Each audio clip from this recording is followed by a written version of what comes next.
Ha? Ne olub qanım qaradı? Heç nə ata. Biraz problemlerim var.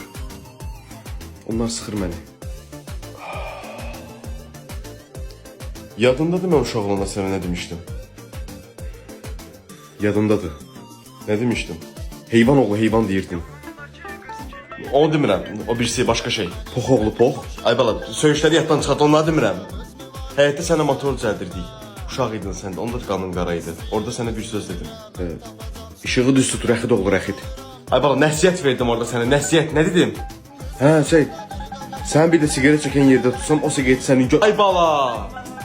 Neyse, bunları unut. İlk dəfə sənə maşın sürməyi öyrətdiyim vaxt yadındadır. Hə, maşının skorsunu çıxardıb başıma vurmuşdum.